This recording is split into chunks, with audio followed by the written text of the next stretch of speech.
lagi Hartman baru ngomong kan, pemain-pemain muda Persija bagus-bagus nih. Donitri di kiri, Rio Fahmi, Fajar Faturrahman yang baru diambil dari Borneo. Jadi banyak pemain muda mereka juga yang punya kemampuan atau kesempatan untuk dipanggil sama Hartman. Nanti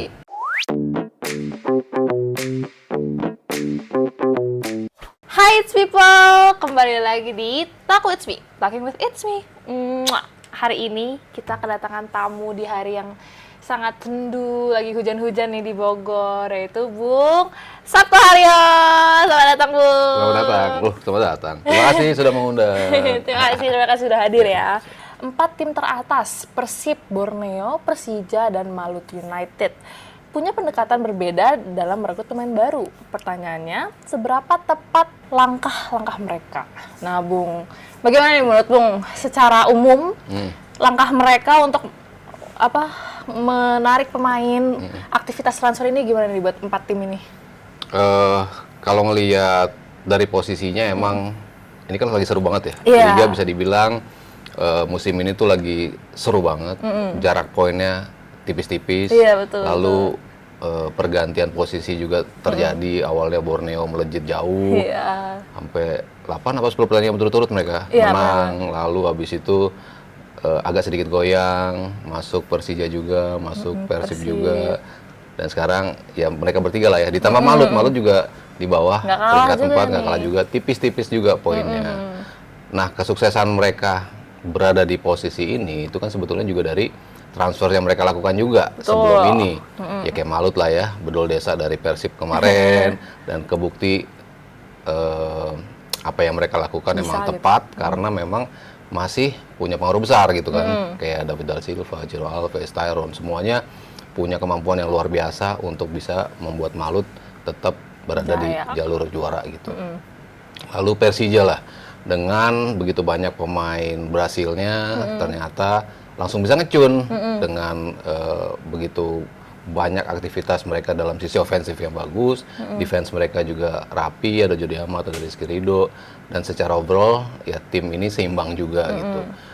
Lalu ya Borneo bisa dibilang banyak kehilangan pemain juga sebetulnya ketika Lili Pali cabut, lalu ada satu pemain penting mereka juga cabut, tapi ya backbone tim mereka sebetulnya cukup stabil ya di belakang, terutama ada Diego Michaels, ada Komang Teguh, pemain-pemain yang cukup punya potensi untuk bisa membuat stabil Borneo. Jadi kalau ngelihat aktivitas transfer mereka di awal musim, ini membuat tim ini bisa tampil cukup oke dalam perburuan gelar juara. Nah, ketika udah makin sengit seperti ini, masuk ke periode kedua kan butuh ada adjustment, butuh ada dorongan, butuh ada aksi yang mereka lakukan untuk membuat mereka tetap berada di jalur juara gitu. Jadi ya tim-tim yang punya kemampuan untuk bisa mendatangkan pemain pasti punya step yang lebih depan.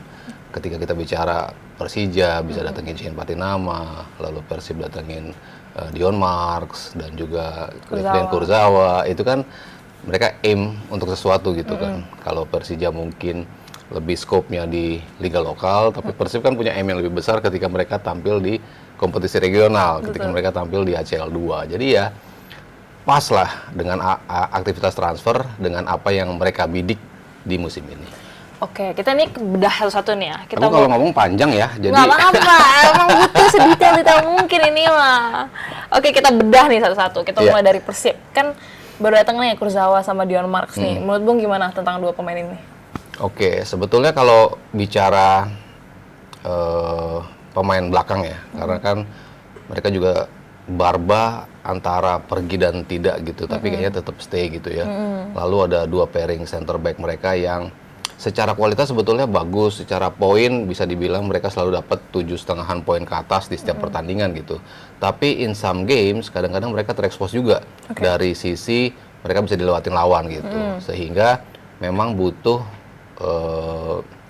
ada tambahan pemain yang bisa ngerotate mereka. Mungkin kalau mereka tampil terus-terusan ada bensin yang mulai habis juga. Ketika goyah mereka tampil di 2 kompetisi yang sengit juga, tampil di regional, tampil juga di liga domestik, sehingga butuh tambahan pemain. Makanya Kurzawa sebagai back kiri, karena kan mereka juga lepas Hanusa Brothers juga kan. Jadi kan pasti nggak ada pemain yang bisa dirotasi di posisi itu. Makanya Kurzawa masuk, aim-nya dia bisa jadi langsung bagian dari back kiri dari Persib Bandung. Sementara Dion Marks yaitu bisa merotasi pemain yang ada di back tengah itu. Dan kalau Kakang kan memang bisa main di kanan, bisa main di tengah juga. Jadi kalau tim tampil di 2 kompetisi yang bisa dibilang sengit, memang butuh rotasi pemain, sehingga mereka butuh pemain yang bisa dikatakan kualitasnya sama, sehingga ketika ada pergantian pemain itu nggak ngaruhin kesulitan tim secara utuh. Tapi kalau kan sekarang Persib tuh lagi on top nih ya. Yes. Mereka relevan nggak sih untuk mereka menjadi hat-trick juara? Masuk akal juga karena faktor Bojan Hodaknya sih yang luar biasa ya. Kan bahkan kita lihat Persib juara di musim pertama sama mereka juara ketika mereka juara back to back, itu sebenarnya komposisinya agak sedikit berbeda loh. Artinya dengan komposisi pemain yang berbeda, dia tetap bisa membuat Persib menjadi tim yang stabil dan juga punya kemampuan untuk menjadi juara. Musim ini sebetulnya kan banyak yang memperkirakan bahwa Persib tuh akan anjlok. 8 pemain loh, 8 pemain bisa keluar dari Persib dan mereka semuanya tulang punggungnya Persib juga gitu. Keepers di belakang, Tyron di tengah, David Da Silva sama Ciro Alves. Siapa sih yang mikir Persib bisa back on track gitu dengan begitu cepat gitu. Tapi kan ketika melihat komposisi tim di luar mereka, sebetulnya banyak pemain-pemain yang punya kualitas bagus juga. Kan mereka masih punya Mark Locke juga. Di depan awalnya masih ada Dimas Derajat, masih ada Dewangga, masih ada Beckham Putra. Masih banyak pemain yang berlabel pemain timnas juga. Jadi tinggal butuh tambahan pemain yang menggantikan pemain-pemain yang hilang ini, tapi harus pas pemainnya dan harus cepat ngecun. Nah, ternyata bisa. Ketika mereka mendatangkan pemain-pemain ini, secara kualitas mereka bisa mensumbangkan apa yang disumbangkan oleh Da Silva dan juga Ciro Alves dan Tyron terutama gitu ya. Dan Bojan Hodak ini faktor kuncinya gitu. Ketika dia bisa meramu tim ini dengan cepat, awal-awal agak kelihatan shaky, tapi habis itu langsung ketika dapat ritmenya ya sulit untuk bisa dibendung Persib. Jadi kalau tadi bicara tripit sih sangat mungkin sekali gitu ya. Emang susah ya buat mereka tuh udah kayak tameng ya, susah ditembus gitu. Tapi Hodak bilang kalau dia tuh nggak mau buru-buru nih mainin Kurzawa. Gimana menurutmu? Iya, tadi saya baca-baca juga, kayaknya dia nggak dibawa juga pas kayak lawan Persis Solo ya abis ini. Kayaknya belum dibawa ke sana gitu. Cuman Kurzawa sendiri dia udah pengen banget katanya ngebela Persib gitu. Karena memang di 2 tim sebelumnya dia bisa dibilang nggak nyaman dalam keberadaan dia di tim itu, kurang nyaman, sehingga ada tawaran dari Persib ini dia justru merasa gue tertantang lagi nih untuk bisa nunjukin permainan gue gitu. Dari sisi kualitas kan sebenarnya dia back kiri yang sangat berkualitas, dia punya kemampuan defense yang bagus, tapi juga cukup tajam juga, sering mencetak gol juga. Jadi kan ini faktor plus juga bagi seorang Kurzawa. Dan dia ngelihat Persib itu dari tim-tim yang menawarkan opsi gitu, dia bilang Persib kok kayak paling menarik gue ya untuk bermain. Tantangan dengan beban besar sebagai pemain Persib, lalu sebagai juara bertahan, lalu tampil di kompetisi regional, kompetisi Asia, ACL 2, itu semuanya tuh jadi satu untuk membuat dia pengen membela Persib dan juga buru-buru pengen main buat Persib gitu. Cuman kan kayaknya di week pertama ini dia belum dimainkan gitu. Mungkin masih adjustment dulu, masih melihat kayak gini loh Liga Indonesia, mungkin masih kayak gitu, baru nanti dia dimainkan di pekan berikutnya. Tapi kalau kita ngomongin tentang Kurzawa sendiri, kan dia ada masa berjayanya di PSG nih. Yes. Tapi waktu pindah ke Fulham, ke Boa Vista, itu peningkatan main dia, jam terbang dia kan makin menurun tuh. Kalau nggak salah dia cuma main 10 kali ya. Betul. Selama itu. Itu apa akan mengaruh? Apalagi dia juga dari riwayat cedera kan. Apakah akan mengaruh nanti? Iya. Masalah dia sih emang cederanya sih ya. Kalau selama di PSG kan 8 hampir 9 tahun, tapi cuma bermain sebanyak 100 kali kalau nggak salah. Iya, 107. 150-an? Iya, itu di liganya tuh cuma 107 kali gitu. Artinya kan nggak banyak juga jam terbang dia sebagai pemain yang reguler gitu kan. Biasanya kalau bermain untuk 8-9 musim tuh pasti udah hampir 200 lah kalau kita bicara jumlah penampilan gitu. Ya memang karena cedera itu sering sekali dia tidak bisa merumput untuk PSG gitu. Tapi by the time dia sehat, by the time dia tampil, ya selalu tampil optimal sih, bagus di situ. Cuman kan ya balik lagi ya, ketika lo balik dari cedera, lo butuh adjustment lagi untuk bisa punya kepercayaan diri pasca cedera. Itu yang sering membuat para pemain tuh sulit untuk bisa balik lagi ke performance terbaiknya. Dan akhirnya dia mencoba peruntungan di Fulham, ada kombinasi antara cedera dan juga ketidakpercayaan pelatih terhadap dia. Lalu di Boavista pun seperti itu, kayaknya cuma 4 kali deh dia main di Boavista. Itu membuat dia gregetan dan pengen buru-buru tampil gitu. Cuman ya kombinasi sih sebetulnya antara jam terbangnya semakin berkurang dan juga faktor cedera itu yang membuat dia emang akhirnya tidak mendapatkan cukup menit bermain.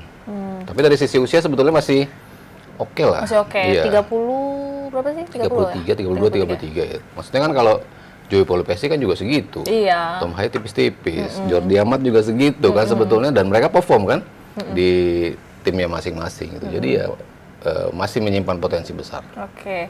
Kalau Dion Marks kan bagian dari U23 timnas kan. Jadi kita udah nggak terlalu asing lah dengan dia. Tapi kalau di Kurzawa tuh apa yang kita ekspektasi dari dia? Apa yang bisa kita terima dan apa yang bisa dia tampilkan buat Persib nanti nih? Iya. Dia tuh kan sebetulnya bisa tampil fasih di 2 posisi wingback sebetulnya. Kalau dia tampil biasanya di kiri memang. Dia punya kemampuan crossing kiri yang bagus. Cuman kadang-kadang kan pemain di switch ya dengan kemampuan kidal yang bagus bermain di sisi kanan supaya dia bisa menjadi inverted wingback gitu ya. Ketika masuk dia belok dan nembak, itu kan juga biasa dilakukan seperti itu. Bisa juga dia menggantikan posisi Kakang misalnya di sisi kanan dan dia tampil sebagai back kanan gitu, walaupun kaki terbaiknya adalah kaki kiri. Kalau di kiri ya otomatis dia akan menjadi pengumpan, bukan sebagai pemain yang akan menembak dari sisi kiri gitu. Tapi ya kecepatan itu yang pasti akan dia tawarkan, kemampuan defense, membaca situasi pertahanan, dan juga gimana dia ngebantu lini serang. Itu yang atribut mungkin paling oke dari Kurzawa, karena dia punya speed yang begitu bagus dan punya decision making yang bagus, kapan gua harus masuk, kapan gua harus ngumpan, kapan gua harus nembak. Itu yang selama ini dia tunjukin ketika Prima bersama PSG. Oke, berarti ekspektasi Kurzawa di Persib tuh tinggi ya? Tinggi. Juga pengen lihat nih kayak apa sih Kurzawa. Karena kan kayaknya masuk Persib semuanya lagi bagus-bagus gitu kan. Tom Haye masuk langsung bagus, Eliano masuk juga bagus, Barba masuk bagus. Ya pemain-pemain baru ya kayaknya langsung bisa instant impact. Berarti Kurzawa juga harus tiba-tiba ekspektasinya harus bagus gitu. Harus. Waduh. Oke, kita next ke paling nggak udah menang ganteng kan. Emang ganteng sih tadi lihat fotonya. Oke, kita ngeliat ke Borneo nih. Kan Borneo yang ada di posisi kedua kan di klasemen ini. Dikenal sebagai tim yang stabil dan rapi juga. Apakah rekrutmen baru ini mereka mampu mengangkat level Borneo lebih baik lagi? Terus apa cuma sekedar pelapis doang nih? Ya, mereka kan bidik pemain belakang ya. Satu dari PSIS atau Persis ya? Persis ya? Iya, yang datang itu Klein ya. Itu juga punya riwayat Liga Indonesia yang bagus, sehingga dia menjadi bidikan utama. Karena sebetulnya ini pertahanan cukup solid juga. Tadi yang saya bilang ada Diego Michels, ada Komang Teguh juga, pemain-pemain yang ex pemain timnas dan masih usia muda juga kalau kita bicara Komang Teguh. Itu kan bagus dari sisi koordinasi pertahanan. Cuman kalau kita bicara rentetan pertandingan bagus yang dilalui sama Borneo di awal, itu kan banyak memang belum melibatkan tim-tim yang kuat. Sehingga mereka menabung poinnya melawan tim-tim yang memang di atas kertas bisa mereka kalahkan gitu. Cuman begitu ketemu tim-tim yang kualitasnya sama atau bisa dibilang di atas mereka, agak kesulitan juga yang akhirnya membuat mereka mulai keteteran, sehingga memang butuh tambahan amunisi. Tadi lini belakang juga ketika transisi di suatu sisi itu agak sedikit mudah untuk ditembus, mereka butuh tambahan pemain untuk bisa menambal posisi itu. Mulai syaratnya aliran gol di depan pun akhirnya membuat manajemen juga melihat ada butuh tambahan di lini depan juga, dan ini lagi mereka pertimbangkan juga untuk menjadi tambahan. Karena ya begitu ngelihat Persib melakukan aktivitas ini, melihat Persija melakukan aktivitas transfer seperti ini, pasti kan nggak mau ketinggalan ya. FOMO nih bisa dibilang. Pasti mereka kan butuh kesegaran pemain juga untuk bisa tetap membuka peluang mereka untuk berada di jalur juara. Yang penting sebenarnya itu sih. Terus dengan pemain-pemain ini kan mereka lumayan borong nih ya, ada beberapa pinjaman juga. Apakah menurut Bung dia bisa makin lama naik gantiin Persib juga? Ya kalau saya pribadi ya kalau ditanya kayaknya sulit sih untuk bisa melewati Persib bahkan Persija. Kalau bicara kualitas dan juga kestabilan dua tim ini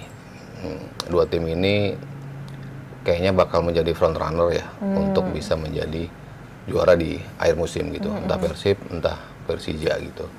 Walaupun banyak yang bilang Persib bakal gelar ketiga, banyak yang bilang Persija bisa memutus ini, pasti seru lah. Tapi ya bumbu-bumbu yang ditawarkan oleh Borneo dan juga Malut ya pastinya seru juga. Dan kemampuan utama dari Borneo adalah pelatihnya bisa menganalisis tim-tim dengan baik. Sebetulnya itu dilakukan ketika memenangi banyak laga beruntun itu di awal-awal musim gitu. Cuman kan begitu ada pergantian pemain, posisi masuk baru di klub-klub lawannya dia kan harus melakukan assessment lagi, harus melakukan analisis lagi. Ketika dia masuk, ketika taruhlah si Dion Marks masuk, taruhlah si Kurzawa masuk, pendekatan Persib akan berbeda ketika nanti ngelawan gua. Lalu ketika Persija ada Shane Patinama di situ, ada pemain-pemain lain di situ, pendekatan seperti apa yang akan gua mainkan. Nah, itu harus dia coba buktiin bahwa kemarin rentetan di awal itu dia bisa teruskan lagi ketika memasuki paruh kedua dari liga domestik kita ini.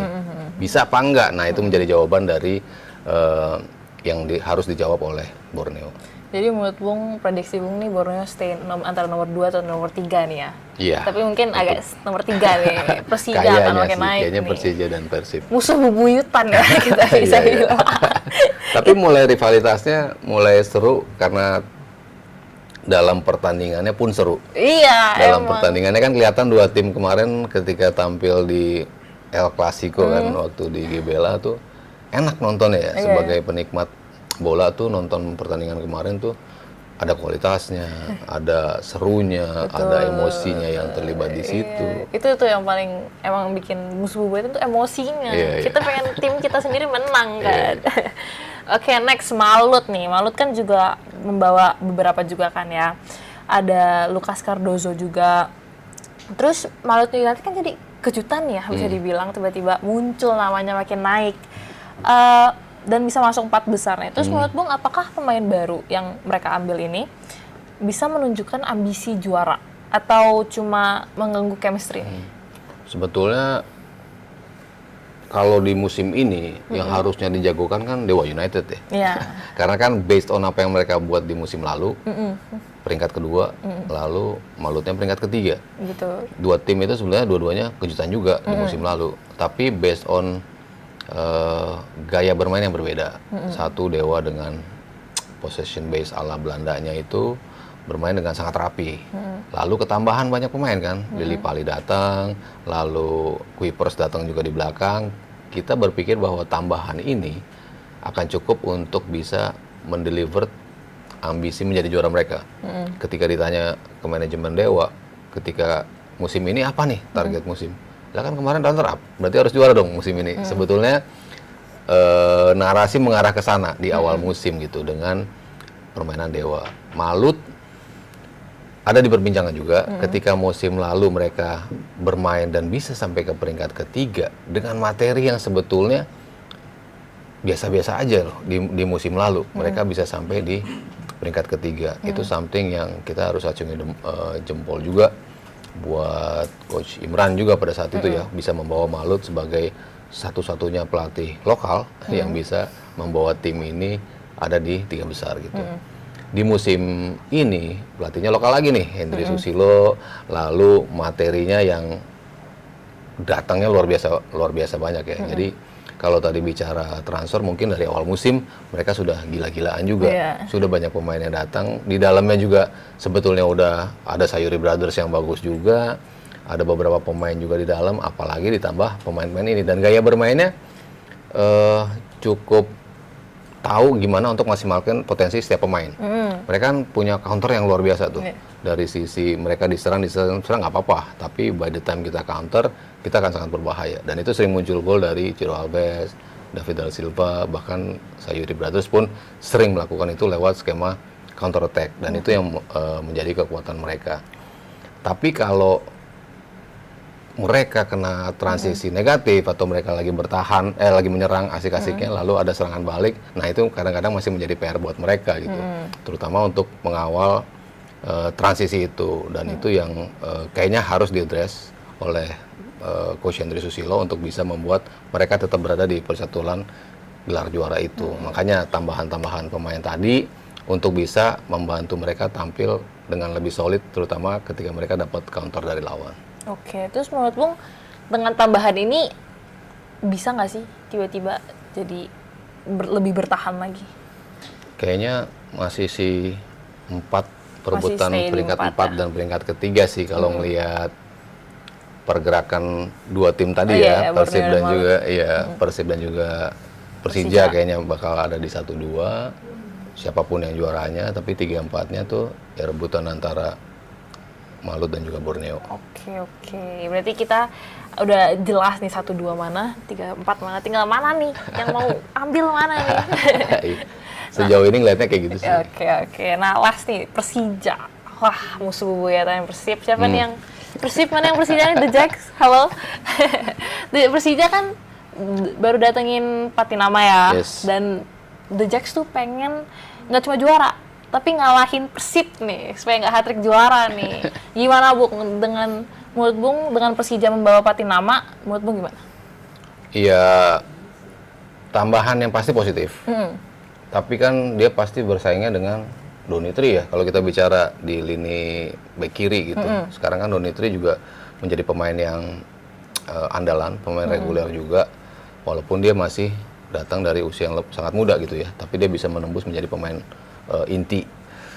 Lalu masuk Shane, ya pasti akan coba-coba ada rotasi, dicoba di posisi itu akan seperti apa gitu. Ya kalau saya sih ngelihatnya lu punya opsi banyak untuk bisa di satu posisi dan kualitasnya itu bisa dibilang sama. Nah itu adalah tim yang memang mengejar gelar juara.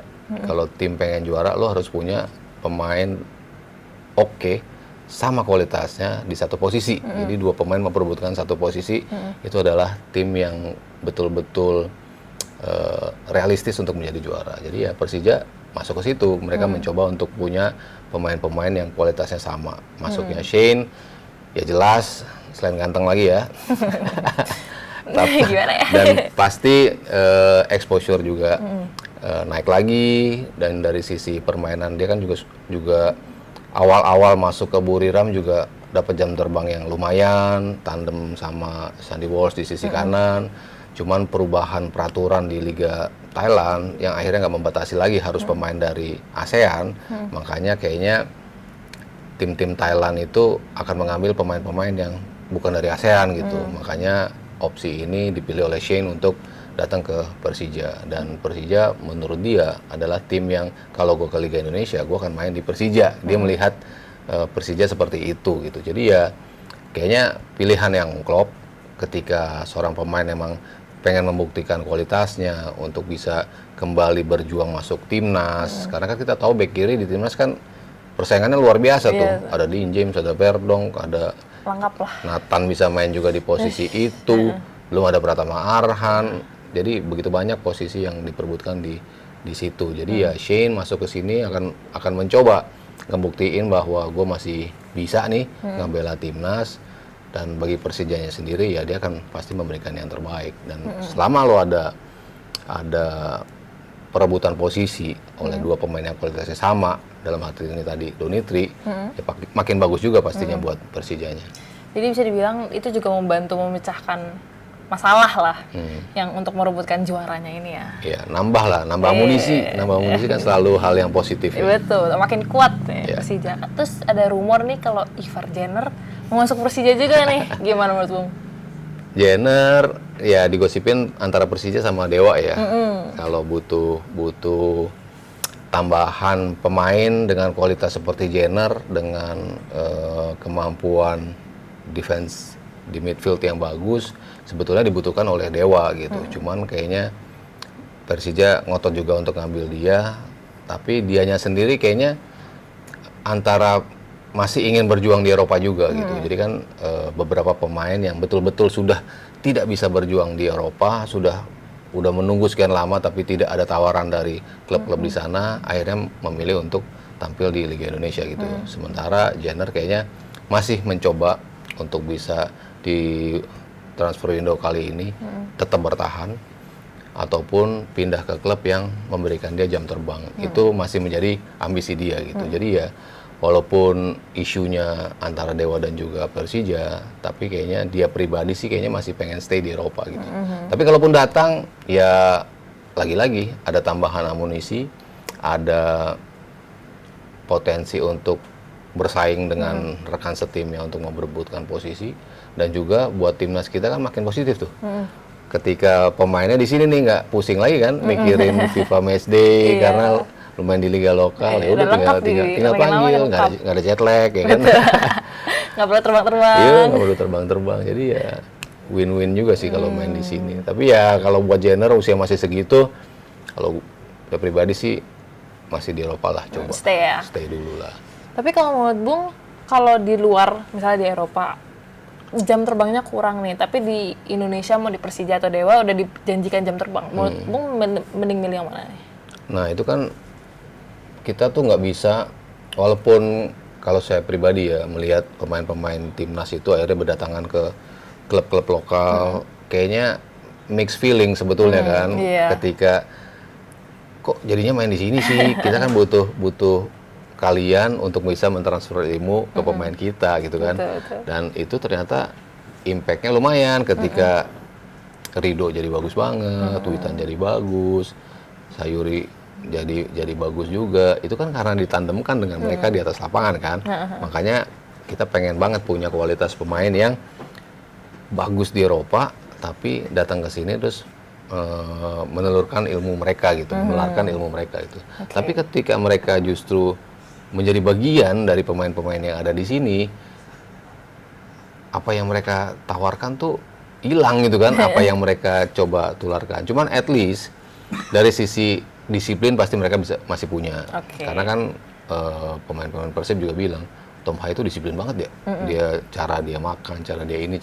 Nah memang kalau pemain profesional di Eropa ya seperti itu. Karena kan kalau enggak ya lo kan keteter dengan sesama pemain-pemain lo gitu. Jadi at least mereka bisa menularkan ya sisi disiplin itu, sisi gimana lo bisa berkomunikasi dengan pelatih misalnya. Lo bukan lagi takut akan arahan pelatih, tapi lo gimana caranya berdiskusi untuk mencari solusi yang terbaik buat game plan lo. Itu kan juga para pemain dari diaspora itu kan bisa memberikan itu gitu. Jadi kalau bicara perasaan gitu ya, kalau pemain-pemain ini harusnya kita pengennya kan lihat mereka tetap di sana gitu.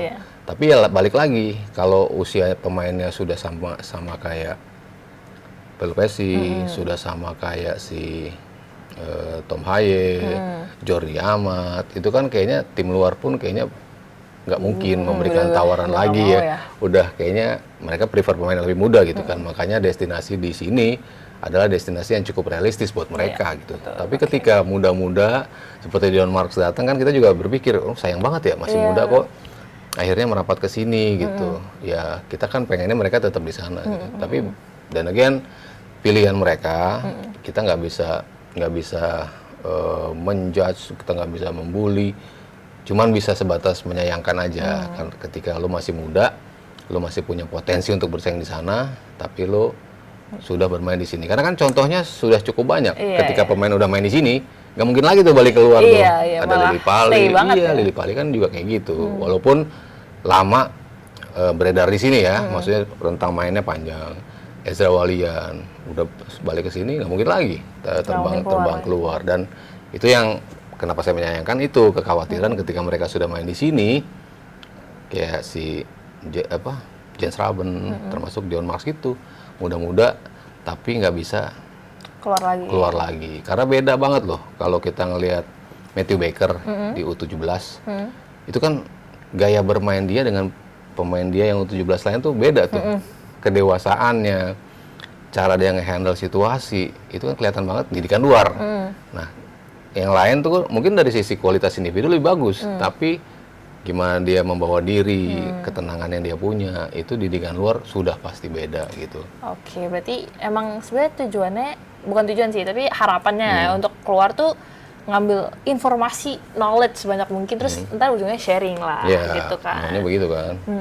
Oke. Tapi balik lagi nih ke bursa transfer, dari 4 tim teratas sih tadi, menurut Bung siapa yang paling jelas punya rencana nih buat transfer, dan mana yang cuma reaktif, yang bisa dibilang FOMO doang nih? Kan tadi Bung udah bilang Borneo tuh FOMO ya, sama Persija nih ya.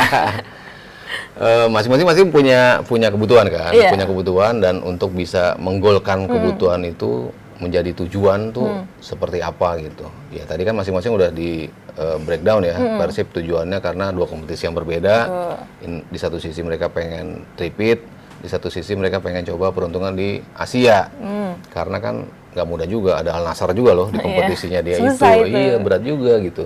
Sementara kalau Persija ya cuma di kompetisi domestik gitu. Sehingga tambahan Shane tadi harapannya bisa ya untuk bisa menggolkan itu gitu. Kalau ngelihat dari tim-tim ini sih sebenarnya udah pas dari sisi apa yang mereka aim gitu. Persija mereka butuh tambahan di mana untuk bisa membuat tim ini stabilnya di mana. Persib juga di 2 kompetisi mereka butuh siapa. Begitu juga dengan Malut dan juga Borneo. Mereka sama-sama sadar akan kekuatan dan kekurangannya sehingga mereka belanja di bursa transfer. Dan Persib kan baru di lini belakang tuh. Masih butuh di lini depan juga. Butuh shopping lagi nih. Butuh tambahan di lini depan. Karena kan sebetulnya nggak setajam itu juga lini depan Persib ya kalau dibandingkan dengan tim-tim yang lain. Tapi kan mungkin ada beberapa pemain dari sebelum-sebelumnya yang bisa dibilang ada flop transfer nih. Dari 4 tim itu, siapa yang mungkin berpotensi, yang udah kelihatan mungkin kurang tuh nggak bakal cocok nih. Dan apa indikator awalnya sih buat bisa dibilang flop transfer itu? Kalau dari yang ini sih sejauh ini semuanya positif ya. Dari yang bakal datang dan kita bicarakan,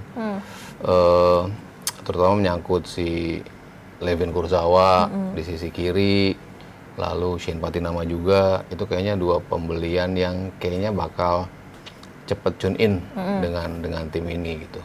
Cuman kalau untuk Dion Marks yang agak sedikit dipertanyakan bakal bisa lama nggak dia berada di posisi itu gitu. Kalau kita ngelihat rotasi mungkin dia akan dapat rotasi itu gitu. Cuman kalau untuk bisa tampil langsung sebagai starter dan juga menjadi pemain yang nggak diganti-ganti di beberapa pertandingan, kayaknya belum melihat itu bakal terjadi pada Dion Marks gitu. Jadi kalau bicara flop sih kayaknya potensi flop sih belum ya. Cuman kalau masih muda ya Dion Marks masih sangat muda, sehingga kalau lo expect dia memberikan something yang terlalu tinggi sih kayaknya nggak juga sih.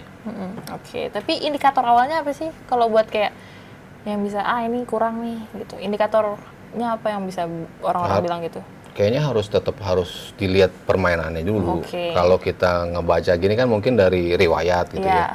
Terakhir misalnya Kurzawa kan juga kalau kita lihat 2 klub terakhirnya kan sebetulnya ngapain sih ngambil dia gitu kan. Cuman kan based on apa yang dia rasakan, dia janjikan, terus based on history dia sebelumnya, ini pemain masih nyimpan potensi gitu. Cuman bisa ke deliver apa enggak? Dan di atmosfer yang ketat seperti ini kan lo harus langsung cepet berlari kan. Lo nggak mungkin bisa ngeraba dulu seperti apa. Dan ketika lo bermain, lo akan ketemunya seperti apa, itu kan lo harus bisa cepat melakukan itu gitu. At least 1-2 game lo bermain dan udah kelihatan gitu. Misalnya kalau Kurzawa dari sisi kiri, ke expose-nya seperti apa, ketika lo maju lo telah turun, itu juga bisa menjadi indikator bahwa kayaknya dia emang nggak pas ya datang. Bisa jadi seperti itu juga. Dion Marks pun seperti itu, misalnya dia dimainin nanti di posisi center back, bisa nggak ngebaca situasi, ngebuang bola ketika ada duel udara, bisa nggak ketika lo kalah duel pertama, duel keduanya lo bisa nggak untuk bisa ngambil lagi tuh duel itu kan juga menjadi beberapa parameter untuk mengukur pemain ini bagus apa enggak. Oke. Ini pertanyaan terakhir sebelum kita break dulu ya. Udah agak panjang nih segmen ini nih. Nah, kan apakah transfer tengah musim ini bisa dibilang cukup kompetitif untuk peta juara? Cukup. Paling nggak yang kita bicarakan itu udah cukup rame ya. Kalau nanti end up-nya ada tambahan lagi, ya makanya kayak Persib masih mencari, Borneo juga masih mencari juga di lini serang. Lalu kalau Persija udah kenceng lah gacor lini serangnya, tinggal butuh tambahan di tengah misalnya. Lalu Malut misalnya bakal ada tambahan lagi apa enggak. Tapi kalau kita ngelihat at this moment, pemain-pemain yang datang ya udah cukup seru sih, ya. Cukup rame, cukup sesuai dengan target dan juga harapan masing-masing tim. Oke, berarti kita tunggu pemain-pemain apa lagi yang tim-tim ini bakal borong ya. Dan kita tunggu pemain-pemain itu di lapangan. Seperti apa sih? Apakah sesuai ekspektasi? Kita kan belum pernah tahu. Oke, stay di Talk With Me dan jangan kemana-mana dulu. Bye!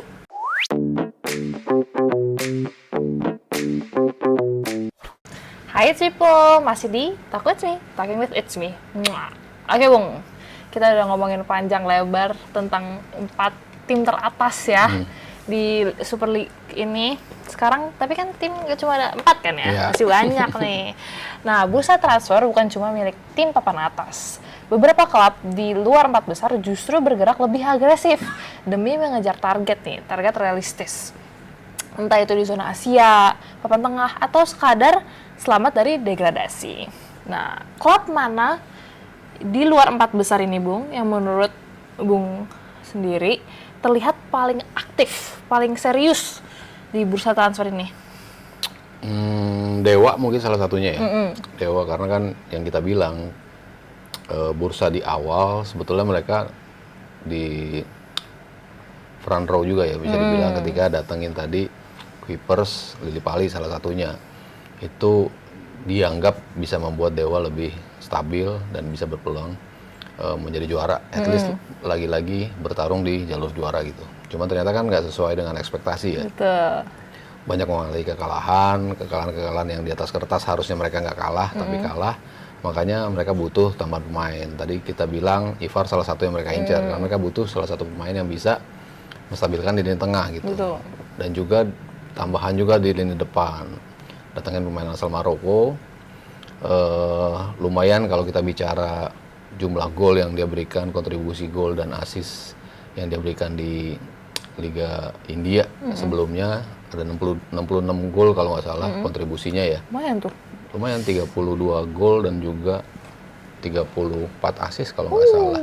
Lumayan banyak dan menjadi salah satu pemain yang diharapkan bisa langsung ngecin juga untuk membuat Dewa paling nggak bisa naik lagi nih ke atas kan. Sekarang mereka ada di papan tengah ya, peringkat 10. Walaupun poinnya jauh kalau kita bicara dua posisi yang memperebutkan posisi di Asia, memperebutkan posisi 1 dan 2-nya kayaknya agak jauh nih Dewa. Tapi at least mereka mencoba untuk balik lagi ke posisi-posisi atas lah ya. Peringkat 3 ke bawah tuh masih bisa bertarung lah di posisi itu. Tapi kalau bicara 1-2 masih agak jauh. Jadi Dewa menjadi salah satu klub yang bernapsu juga di bursa transfer kali ini. Lalu kalau kita bicara dari sisi tim-tim lain, kayaknya kalau dari sisi klasmen Persebaya. Persebaya juga nyari beberapa pemain juga. Upaya untuk bisa tampil di papan atas juga menjadi salah satu target mereka. Arema juga ikut bermain juga di bursa transfer. Lagi-lagi ini kan tim-tim yang ada di zona papan tengah lah ya. Arema, PSIM, Dewa, Persebaya itu tim-tim yang ya mungkin Persebaya masih bisa sedikit naik ke atas gitu. Cuman kalau selebihnya kayaknya akan bertarung di papan tengah. Sementara yang papan bawah juga ramai juga kan. Persis juga bisa ada di zona degradasi, Semen Padang lagi-lagi ada di posisi itu. Jadi tim-tim yang ada di zona itu juga punya ambisi yang berbeda nih untuk tetap bertahan di Liga Super gitu, Super League. Karena kan di musim lalu kan kita melihat hari terakhir kecuali satu tim yang sudah pasti degradasi, tapi 2 tim lagi kan kita menunggu sampai pekan terakhir tuh betul-betul tuh. Kalau lo transfernya benar, upaya untuk bisa keluar dari zona degradasi pun semakin besar juga gitu. Jadi nggak heran kalau tim-tim yang tadi ambisinya satu untuk bisa mencoba mendongkrak posisi mereka, lalu tadi kita bicara 4 besar, aim-nya adalah untuk menjadi juara, sementara kita bicara di papan bawah pun ambisinya juga pasti tetap bertahan di Super League. Jadi ya masing-masing punya tujuan yang berbeda dari bursa transfer kali ini, dan semuanya terlihat cukup agresif ya untuk bisa mencapai target-target itu. Oke, tapi aku penasaran nih, kan pasti dalam bursa transfer tuh berbeda dalam yang teratas sama yang di papan tengah itu agak berbeda kan, mungkin dari sisi dana dan segalanya. Apakah itu pengaruh yang signifikan banget ya untuk mengambil pemain-pemain dalam memilih pemain yang buat direkrut? Iya, pasti kan ada skalanya ya. Kalau lo bicara pemain yang kualitasnya bagus, punya riwayat yang bagus, yang kayak tadi kita bicara Dewa, mereka punya resource yang cukup banyak untuk bisa membeli pemain bagus. Ya kayak sebelumnya di era Alex dan juga Mesidoro, lalu masuk Ricky Kambuaya juga, lalu habis itu tahun ini Lili Pali sama Kuipers, kan artinya mereka punya resource yang cukup untuk mendatangkan pemain-pemain berkualitas. Entah itu dari luar, entah itu yang memang sudah established di kompetisi domestik gitu. Akhirnya mereka coba padukan gitu. Tapi kan nggak semuanya sesuai ekspektasi. Tapi ya tetap tim-tim yang punya resource bagus untuk bisa membeli pemain pastinya akan mendapatkan pemain-pemain yang kualitasnya memang lebih baik gitu. Sementara di layer-layer bawahnya, entah itu statusnya pinjaman, entah itu pemain-pemain yang baru di level domestik yang datangnya, ataupun pemain-pemain yang bagus tapi levelnya tidak setinggi itu gitu. Jadi memang nggak mudah juga buat pemain-pemain atau tim-tim yang berada di layer kedua, ketiga untuk bisa mengambil pemain-pemain berkualitas. Tergantung resource-nya, makanya yang besar-besar resource-nya ya seperti Malut bisa melakukan itu, lalu Persija dan juga Persib bisa melakukan itu. Di level terbawahnya ya Dewa sih yang paling punya kemampuan daya beli ya, yang paling besar di antara klub-klub yang lain. Oke, berarti semakin juga terpengaruh, semakin tinggi nama, semakin dilirik juga kan ya sama pemain-pemain lain juga. Oke. Terus apakah menurut Bung ada nggak sih klub yang diam-diam bisa jadi black horse nih, kuda hitam di musim ini? Kuda hitam jatuhnya, Malut masih kuda hitam nggak ya? Udah masuk top 4 kalau sih. melihat PSIM tuh sebetulnya lumayan kuda hitam ya, karena kita melihat tim yang baru promosi, tapi lumayan mengganggu nih kestabilan tim-tim lain. Kalau bisa nunjuk salah satu tim yang di luar ekspektasi atau melebihi ekspektasinya, ya kayaknya PSIM. Oke. Musim lalu kan Malut juga salah satu tim yang baru promosi juga, ternyata mereka langsung bisa bagus juga. Dewa kan juga bisa dibilang tim baru juga. Ini tim-tim yang punya resource cukup baik dan akhirnya itu terwujud dalam tim yang begitu solid dan akhirnya bisa mendapatkan hasil-hasil yang bagus. Musim lalu Malut dan juga Dewa. Kalau musim ini kayaknya sih PSIM sih yang paling bisa dibilang kuda hitam. Kalau Borneo kan bisa dibilang kuda hitam juga enggak, karena kan tahun sebelumnya kan mereka sempat juara reguler walaupun kalah di ininya ya, Championship Series-nya mereka kalah di situ, tapi secara kualitas tim ini memang selalu ada di atas gitu, walaupun memang nggak menjadi juara gitu. Jadi kalau musim ini kayaknya layak dikatakan sebagai kuda hitam tuh PSIM dan juga Persita. Persita itu juga ya sekarang berada di 6 besar kalau nggak salah. Itu juga sebuah kejutan mengingat yang mereka datangkan kan Hoki Caraka ya, salah satu pemain, tapi ya memberikan impact yang bagus juga dan membuat tim ini bisa ada di percaturan papan atas. Salah satu kuda hitam ya, PSIM dan juga Persita.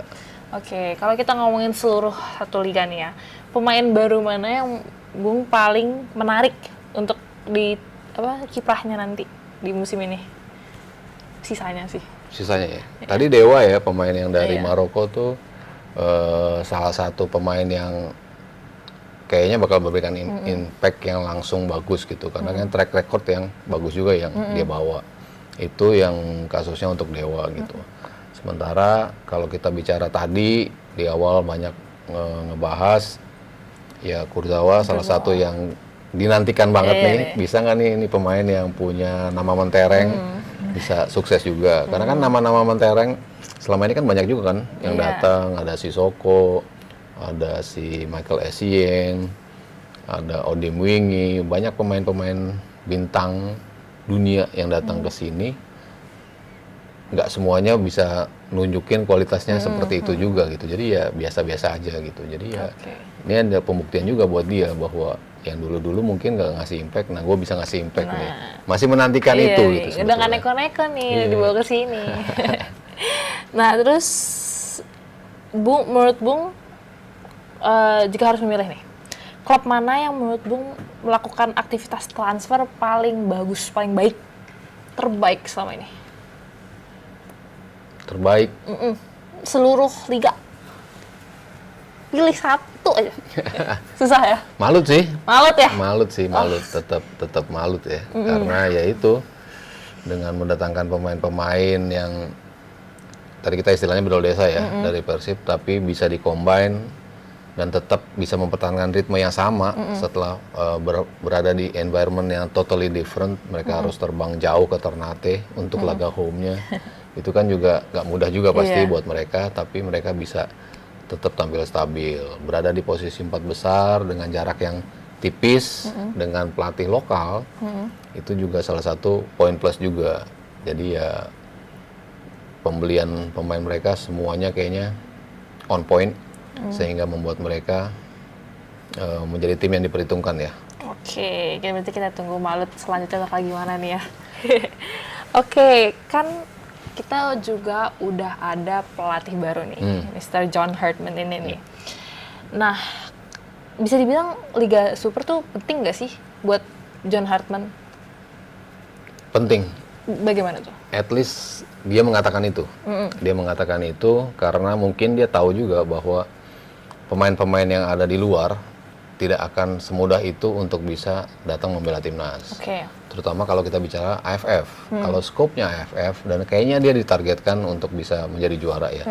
Di AFF kali ini setelah kita 6 kali menjadi runner up dan selalu menjadi unggulan yang tidak pernah mencapai ekspektasi terbaiknya.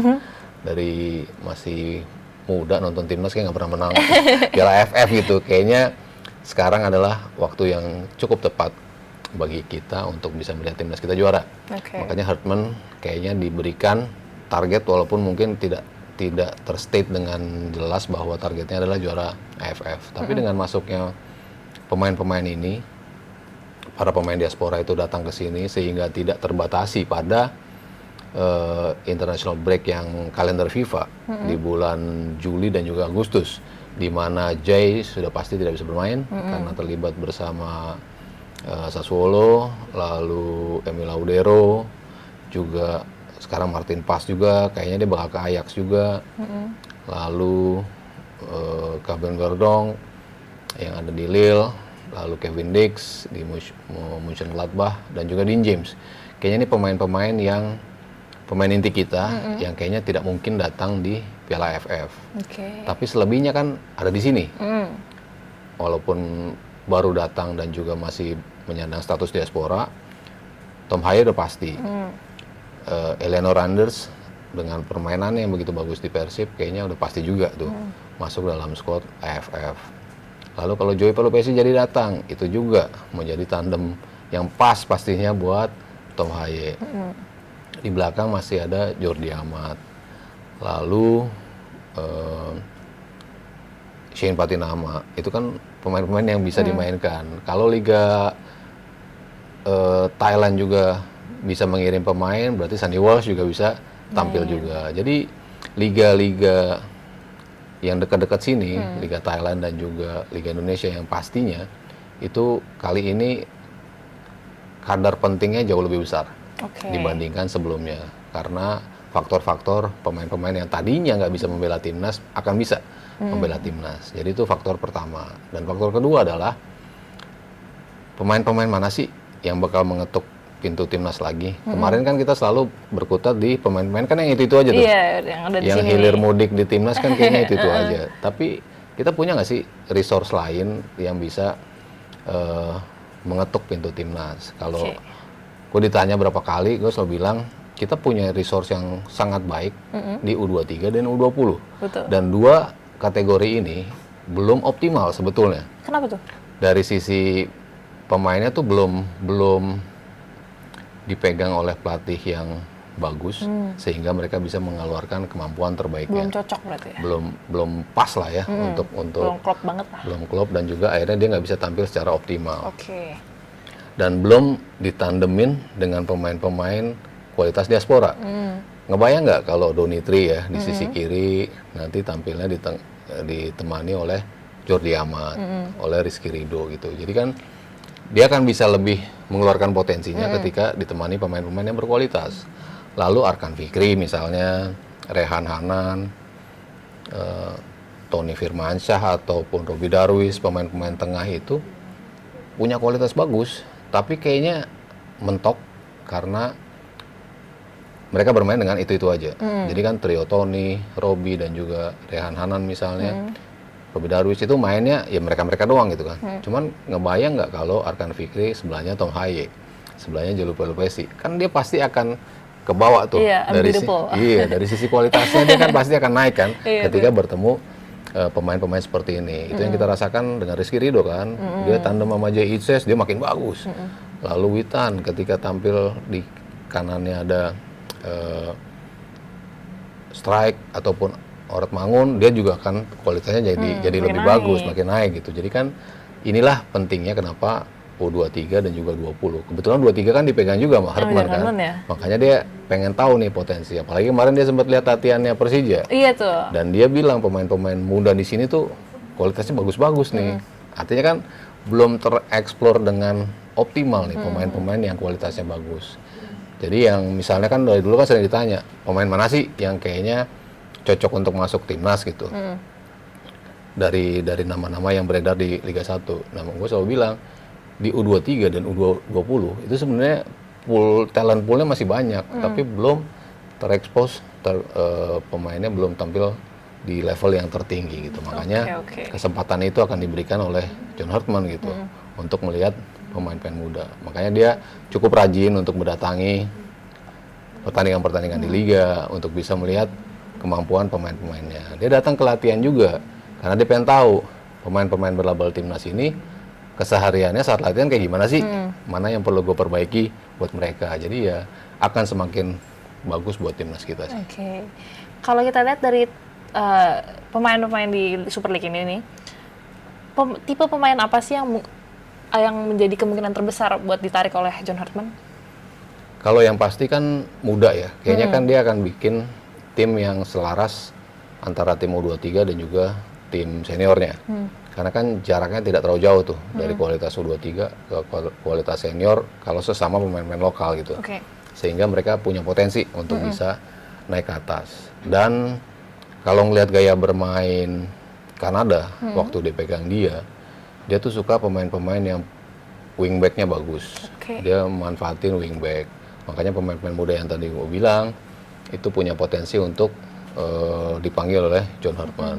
Lalu dia suka pemain yang punya kemampuan untuk pas yang bagus dari tengah. Jadi ketika wings lo tidak bisa berjalan, lo butuh pemain-pemain yang punya kemampuan umpan berisiko yang bisa masuk ke dalam kotak penalti langsung. Karena tusukan-tusukan itu datang tidak hanya dari wings, tapi dari tengah juga kan kanal-kanal juga perlu dimanfaatin. Dia suka juga pemain-pemain seperti itu.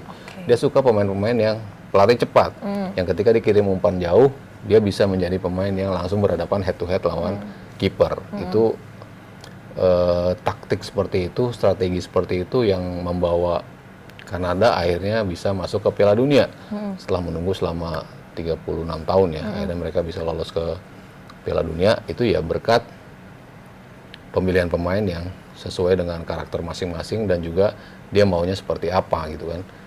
Pelari cepat di wings, pemain tengah yang punya umpan bagus direct, pemain belakang yang bisa ngirim umpan jauh, dan pemain depan yang bisa langsung execute bola-bola direct ke depan. Jadi itu karakter-karakter pemain yang gue lihat ada di timnas Kanada yang bisa dimaksimalkan oleh Hartman, dan itu sedang dia cari di Liga Indonesia. Oke, menurut Bung ada nama nggak nih yang udah memenuhi kriteria-kriteria itu, terus dan juga serius nih buat ke timnas? Udah ada nama belum nih yang mungkin bakal ditarik juga? Kalau dari dulu misalnya ditanya siapa sih pemain-pemain muda kita yang sudah layak untuk pakai seragam senior. Iya. Kalau disuruh nyebut 3 nama, pasti gue akan menunjuk satu Donitri, Oke. satu Kadek Arel, karena dua-duanya punya teknik yang bagus, ketenangan yang bagus, leadership yang bagus. Itu karakter-karakter yang wajib dipunyai pemain untuk bisa masuk ke timnas senior gitu. Jadi kalau yang paling dekat dan paling mungkin untuk bisa masuk ke timnas dengan level usia yang di bawahnya untuk bisa naik ke atas, ya satunya Donitri, satunya Kadek Arel. Kalau tengah, ya antara tadi ya yang disebut tuh, Arkan Fikri, Tony Sucipto, Robi Darwis, Rehan Hanan. Pokoknya pemain-pemain muda kita tuh pasti akan masuk ke timnas karena mereka punya kualitas, tapi belum diperas secara optimal kualitas mereka. Jadi ya tugas Herman untuk bisa membuat mereka naik. Tapi potensi mereka sudah ada di situ. Jadi yang disebut tadi ya, Donitri, Kadek Arel, tengah mungkin Arkan Fikri, depan Rahmat Arjuna bisa jadi Bali United, Victor Detan. Oke, tapi yang kalau yang paling surprise siapa? Yang mungkin, kaget juga nih tiba-tiba masuk nih gitu. Yang paling mengejutkan, siapa tahu. Kalau sejauh ini dari radar sih kayaknya masih itu sih. Masih itu ya? Suspek-suspeknya. Tapi kan pelatih punya kemampuan untuk membaca yang berbeda kan. Kayak ini contohnya ya. Waktu itu kan ada tim pelatihan Tranmere Rovers datang ke sini gitu ya. Terus pemain terbaik di seleksi itu satu top scorernya, satu pemain back tengahnya yang bagus deh, nggak kebobolan, banyak clean sheet gitu ya, satu top scorernya. Tapi yang dipilih mandi siapa? Ada satu gelandang bertahan. Kenapa tuh? Karena dia melihat ini pemain tenang, ini pemain punya visi yang bagus. Tapi kalau di lapangan kan nggak kelihatan. Kita sebagai orang awam mungkin melihatnya, wah ini top scorer nih, ini back belakang bagus. Tapi pelatih melihat hal yang berbeda. Gue ngelihat, ini pemain yang bisa punya level yang berbeda untuk bisa ngangkat sebuah tim. Gelandang bertahan yang dibawa ke sana. Jadi bukan cuma fisiknya doang yang dilihat ya, mentalnya juga. Gimana lo saat tertekan lo bisa keluar dari tekanan, saat lo tertekan lo bisa tenang untuk bisa ngeluarin bola. Terus ketika lo berduel, lo kalah di duel pertama, gimana lo ngerebut bola keduanya, ya kayak gitu-gitu tuh yang menjadi salah satu acuan dari pelatih untuk menilai pemain. Jadi pasti Herman mungkin punya karakteristik yang berbeda buat dia gitu kan. Kita melihatnya yang tadi kita sebutin gitu kan. Tapi begitu Herman melihat, gue butuh seperti ini. Berarti surprise-nya nanti kita tunggu ya. Kita tunggu pastinya. Udah gak sabar ya kan, Maret nih FIFA Series ya. Nggak bisa ya Maret, cepetan gitu loh. Oke, dari pemain diaspora yang udah bermain di liga lokal seperti tadi Patinama, terus Strike, apakah mereka masih juga punya peluang besar di era Herman ini? Kalau Patinama tuh emang berat ya untuk bersaingnya kan, karena kan paling penuh tuh di posisi bek kiri. Kemarin Verdong kan udah pasti pilihan utama, tapi Dean James ternyata sekarang udah stabilnya mungkin ngalahin dia gitu. Sementara Verdong jarang bermain di Lille, tapi Dean James terus bermain di ADO Den Haag dan tampilnya luar biasa juga, ngasih gol juga di situ gitu. Jadi di posisi kiri tuh nggak mudah karena ada tadi Dean James, ada si Calvin Verdong yang sudah pasti akan menjadi salah satu pilihan utama di posisi itu. Baru ada Shane Patinama, baru ada tadi Donitri, baru ada Pratama Arhan. Jadi pemain-pemain di posisi kiri itu paling banyak dan paling sengit pertarungannya. Jadi tergantung penampilan dia nanti di Persija seperti apa. Sementara Strike ketika datang ke Dewa dari Brisbane, kok menurun ya penampilannya gitu kan, sama kemarin tampil di Piala AFF U22 juga kayaknya kesulitan juga dia tampil di situ. Di SEA Games juga kayaknya kesulitan juga tampil di posisi itu gitu. Jadi ya tergantung kemampuan mereka di paruh kedua liga ini. Kalau Shane bisa ngeliatin kemampuannya sebagai pemain baru dan langsung bagus, defense dan juga offense-nya sama-sama bagusnya, itu menjadi salah satu opsi untuk dipilih. Strike pun seperti itu, karena kan gue selalu suka melihat Strike tuh dari determinasi dia, daya juang dia. Walaupun nggak mencetak gol, tapi dia selalu terlibat dalam sistem permainan timnas. Dia bisa ngebukain ruang teman-temannya, dia bisa narik back lawan supaya bola itu datang dari second line. Itu kan kita butuh juga pemain seperti itu. Cuman kan sejauh ini dia belum bisa menunjukkan itu di Dewa United. Balik lagi, baru kedua musim, ya mereka ini harus Bakal bisa kayak apa ya nanti di nunjukin lapangan. itu. Kalau Eleanor Renders kan ternyata nunjukin kualitas bagus. Walaupun awalnya mungkin jarang yang percaya dia bisa atau layak masuk ke timnas, tapi ketika dia tampil di Persib, dia menunjukin kualitas yang berbeda gitu kan. Nah itu kan juga bagus buat dia. Jadi pemain-pemain diaspora yang datang harus ngebuktiin juga, lo layak nggak untuk masuk timnas. Tom Haye nunjukin layak, si Renders nunjukin masih layak ada di situ. Ya tinggal sekarang Shane sama si Patinama, sama mungkin Jens Raben ya, itu juga belum nunjukin kualitas juga kan. Masih kadang main, kadang enggak. Jadi ya semuanya harus Tergantung dari mereka juga betul, ya. nunjukin. Tapi Patinama kan baru nih. Apakah dia akan langsung dimainkan nanti di Persija? Kayaknya ya kalau ngeliat Doni sebagai pemain yang begitu firm posisinya di back kiri, bisa nyingkirin back kiri sebelumnya, nggak mudah juga buat dia gitu. Temen kan tergantung sesi latihan, gue main dengan sistem ini, Shane dicoba di situ, cocok apa enggak gitu. Kalau cocok, ya mungkin bisa langsung dicoba gitu. Cuman lo ngebayar pemain cukup mahal untuk bisa datang, ya maksudnya nggak dimainkan kan. pasti mau dicoba dulu kan, di awal seperti apa gitu. Tapi ya tergantung lawan yang cocok. Kalau yang dibutuhkan adalah karakter defense yang lebih, ya mungkin si Shane gitu. Tapi kalau butuh karakter offense yang lebih, ya mungkin Donitri di posisi itu. Jadi tergantung lawan juga sih. Nanti yang akan dihadapi Persija, cocok nggak kalau Shane main di posisi itu gitu. Oke, dari semua pemain lokal, apakah pemain lokal akan termotivasi nih bermain lebih all out, lebih berkarakteristik lah, lebih pengen nunjukkan kemampuannya kan? Setelah mengetahui kalau John Hartman ini akan memantau setiap pertandingan di liga ini nih. Harusnya terpacu ya, dan harusnya jangan grogi. Soalnya dulu nervous gitu iya, ya. soalnya Malut waktu itu didatengin Patrick Kluivert, langsung buyar pemainnya semua. Iya, makanya di pemanggilan pertamanya Kluivert, 2 duet sayur itu nggak dipanggil. Padahal kan dia reguler. Tapi ketika dilihat di sesi latihan itu, di game itu, mereka mainnya berantakan gitu. Ada teman yang di Malut cerita, waduh pemain-pemain ini grogi katanya gitu pas pelatih datang gitu. Ya selevel mereka aja masih grogi gitu. Tapi ya tergantung masing-masing pemain ya. Ketika bisa mengeluarkan itu menjadi hal yang positif, ya lo bisa dipanggil gitu. Ya kayak sebelumnya kita melihat Marek Lisaldi misalnya, itu kan juga di luar radar juga kan, tapi sempat dipanggil juga. Jadi kalau lo tampil bagus, dan pelatih sekarang kayaknya based on merit ya. Ketika lo tampil bagus, lo dikasih kesempatan kok untuk bisa tampil. Ya kemarin di era-era terakhir Kluivert, Beckham Putra kan dikasih kepercayaan juga. Yang awalnya kan mungkin cuman sebagai pemain pengganti yang sebagai syarat aja nih pemain masuk gitu. Tapi kemarin udah ngasih kontribusi yang bagus kan Beckham ketika masuk di era-era terakhir Kluivert. Ricky Kambuaya itu kan juga kayak gitu kan. Walaupun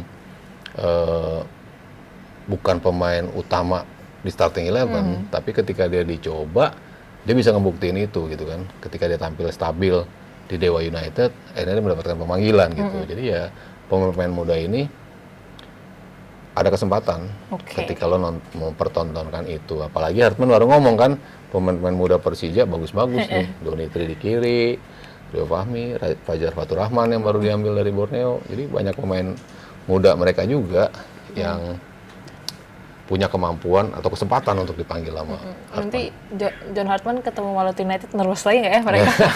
Para pemain nervous. Kayaknya sekarang udah nggak ya? Udah nggak demam panggung harusnya. Orang udah nomor 4, gimana mau nervous?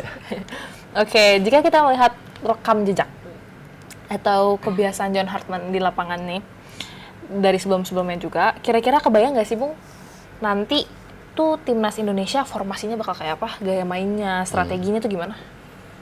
Ya ini yang menarik ya untuk ditunggu tuh dia bakal main kayak apa gitu. Tapi based on kalau sepak bola putri kan susah ya kita pakai parameternya gitu. Walaupun New Zealand tampil bagus di bawah dia, Timnas Putri Kanada juga tampil luar biasa di bawah dia, tapi kan tetap aja sulit untuk dibandingkan dengan Timnas Putra gitu. Makanya ketika dia megang Timnas Putra Kanada, akhirnya kita kebayang tuh, dia main dengan 3 back bisa, 4-3-3 bisa juga, 4-2-3-1 bisa juga. Jadi dia kan melihat karakter pemain yang cocok. Karena dia kan cukup adaptif untuk bisa mempraktekkan skemanya. Dan dia juga punya tim analis yang bagus juga untuk bisa membaca skema lawan gitu. Jadi akan menjadi perpaduan antara karakter pemain yang gue punya seperti apa, lawan yang akan gue hadapi seperti apa. Karena kan pasti berbeda dong kalau kita lawan Kamboja, lalu nanti kita lawan Uni Emirat Arab, kan pasti berbeda tuh pendekatan yang akan diambil pelatih untuk, dalam hal ini Hartman ya, untuk melihat timnya. Cuman based on apa yang tadi kita bicarakan dengan Kanada waktu dipegang dia, itu tim ini disiplin. Yang penting kan disiplin. Ketika lo disiplin, lo nggak gampang kehilangan arah, lo nggak mudah untuk bisa digoyang sama lawan, karena lo disiplin di masing-masing posisi lo dan skema yang diminta pelatih. Based on itu, setelah disiplin, skema apa yang akan lo pakai yang tadi kita bicarakan. Wingback itu selalu menjadi ciri khas dia, dan juga direct play juga. Jadi dia bisa juga nge-build up dari bawah, tapi bisa juga manfaatin tim untuk bisa melakukan sepak bola yang lebih direct gitu. Nah, cocoknya di kita seperti apa nih?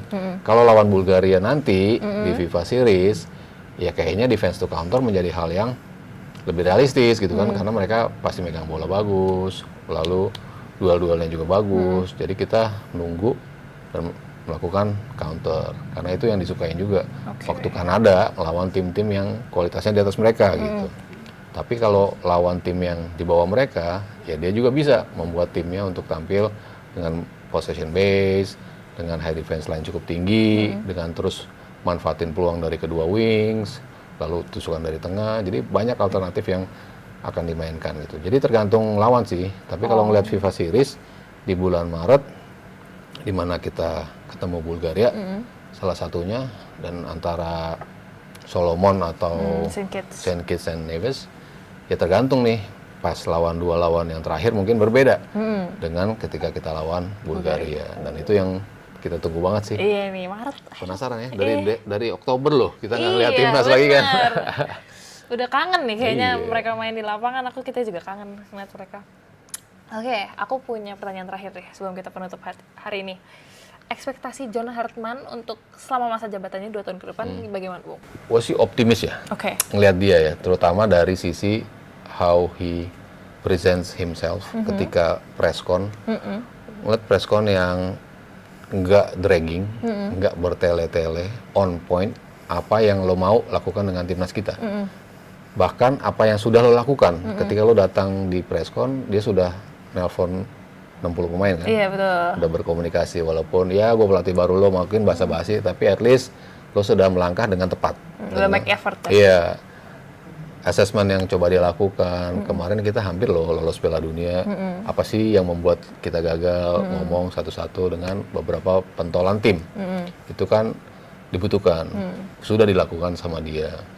Ketika ditanya dengan visionnya apa, ya visionnya pasti meloloskan tim ini ke Piala Dunia. How lo akan melakukan itu? Ya gue harus assess dulu pemain seperti apa, ini seperti apa. Jadi semua faktor yang membuat seorang pelatih itu layak memegang timnas kita itu ada pada Hartman. Lalu CV yang dia bawa juga. Kanada, timnas putri dipegang dia, bisa dua kali dapat medali perunggu. Padahal mereka bukan tim yang secara historical bagus. Timnas putra juga seperti itu. Padahal dia megang 2018. 2021 udah meloloskan tim ini ke Piala Dunia. Artinya kan dalam 3 tahun. Ya kayak kita persis nih. 2026, 2030-nya target lolos Piala Dunia. Dan dia bukan pelatih yang punya nama besar.